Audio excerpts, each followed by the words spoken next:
ഏറെ നാളത്തെ ആഗ്രഹമായിരുന്നു തിരുമലക്കോവിൽ പോകണമെന്ന്. ഞങ്ങൾ 4 പേരുടെ മഴ തോന്നിരുന്ന സമയത്ത് പെട്ടെന്നെടുത്ത തീരുമാനമായിരുന്നു തിരുമലക്കോവിൽ. ഇത് നമ്മുടെ കൊല്ലം ജില്ലയുടെ സ്വകാര്യ അങ്കനം പുനലൂർ തൂക്കുപാലം. പെട്ടെന്നെടുത്ത തീരുമാനം ആയതുകൊണ്ടാണെന്നൊന്നും അറിയില്ല, പെട്ടെന്ന് വീട്ടിൽ തിരിച്ചു വരാനുള്ള തീരുമാനമായി കേട്ടോ. തിരുമലയ്ക്ക് എത്തിയപ്പോഴത്തേക്ക് നല്ല മഴ പെയ്തു. വഴിയരികെ കയറിയെന്ന് കേട്ടോ, ഒട്ടും മുന്നോട്ട് പോകാൻ പറ്റുന്നുണ്ടായിരുന്നില്ല. അപ്പോൾ തിരിച്ച് വീട്ടിലോട്ടുള്ള യാത്രയിൽ പുതിയൊരു പ്ലാൻ ഇട്ടു. നമ്മൾ ഫേവറേറ്റ് സ്പോട്ടിൽ കയറി ഒരു കുനാഫ കഴിക്കാം. അവിടെ സമയം തീർന്നത് കൊണ്ട് തന്നെ നമുക്കത് സാധിച്ചില്ല. പ്ലാൻ എ പൊളിഞ്ഞതുകൊണ്ട് പ്ലാൻ ബിയിലേക്ക് കടന്നിരിക്കുകയാണ്. ഇന്ന് അത്യാവശ്യം നല്ല വെയിലുള്ള സമയത്താണ് കേട്ടോ നമ്മൾ ഇറങ്ങിയേക്കുന്നത്. കൊല്ലത്തിന്റെ ഭംഗി കൂടുതലും ഇങ്ങോട്ടാണെന്ന് തോന്നിപ്പോകുന്ന കാഴ്ചകളായിരുന്നു കേട്ടോ മുന്നോട്ടുള്ള യാത്രയിൽ. വഴിയിൽ നിന്ന് കളഞ്ഞുപോയ 2 പേരെ നമ്മൾ പാലരുവിയിൽ നിന്ന് കിട്ടിയിട്ടുണ്ട് കേട്ടോ. ഗുപ്തന് മാത്രമല്ല, ഞങ്ങൾക്ക് ചൂട് ചായ ഊതി കുടിക്കാനായിരുന്നു കേട്ടോ ഇഷ്ടം.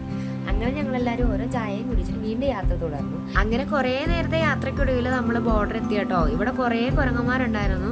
ആകെ ഇതിലേ പോകുന്ന ഒരുവിധപ്പെട്ട ലോറിക്കാരെല്ലാം അവറ്റകൾക്ക് ഫുഡ് കൊടുക്കുന്നുണ്ടായിരുന്നു കേട്ടോ, ഫുഡും വെള്ളമൊക്കെ. അങ്ങനെ നമ്മൾ തമിഴ്നാട്ടിലെത്തി. 2 സൈഡിൽ നെൽപ്പാടങ്ങളും തെങ്ങും തോപ്പുകളും ആയിരുന്നു കേട്ടോ പോകുന്ന വഴിയിലെല്ലാം. അങ്ങനെ ആ കാണുന്നതാണ് കേട്ടോ തിരുമലക്കോവില്. താഴെ വരുമ്പോഴേ നമുക്ക് കാണാൻ സാധിക്കുന്നതുകൊണ്ട് നമ്മൾ നേരത്തെ കണ്ടായിരുന്നു കേട്ടോ. നമ്മൾ എന്തോ ഒരു ടിക്കറ്റ് ചാർജ് അവിടെ കൊടുക്കണമായിരുന്നു വണ്ടി മുകളിലോട്ട് കയറുന്നതിന്. അതെല്ലാം അടച്ചിട്ട് നമ്മൾ മുകളിലോട്ട് പോവാണ് കേട്ടോ. ഞാൻ ആദ്യമായിട്ട് വരുന്നത് കൊണ്ട് തന്നെ എനിക്കിത് പുതിയ അനുഭൂതിയായിരുന്നു. ഇതായിരുന്നു കേട്ടോ നമ്മൾ കയറി വന്ന വഴി.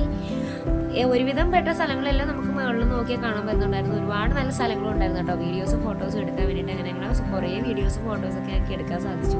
അങ്ങനെ ഞങ്ങൾ ആ കോവിലിനകത്തേക്ക് കയറിയാണ് കേട്ടോ. വീട്ടിൽ നിന്ന് നേരത്തെ ഇറങ്ങിയിട്ടുണ്ടായതുകൊണ്ട് ഞങ്ങളിവിടെ നേരത്തെ എത്തി കേട്ടോ. കോവിൽ തുറന്നിട്ടുണ്ടായിരുന്നില്ല, അതുകൊണ്ട് കുറേ ഫോട്ടോസും വീഡിയോസൊക്കെ അകത്ത് നിന്ന് എടുക്കാൻ പറ്റി കേട്ടോ.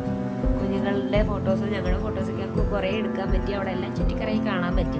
കോവിലിനകത്ത് കയറുന്നതിന് മുന്നേ നമ്മുടെ ഫോണൊക്കെ വെളിയിൽ കൊടുത്തിട്ടായിരുന്നു കേട്ടോ നമ്മൾ കയറിയിട്ടുണ്ടായിരുന്നത്. അങ്ങനെ നമ്മൾ തിരിച്ച് വീട്ടിലേക്കുള്ള യാത്രയാണ് കേട്ടോ.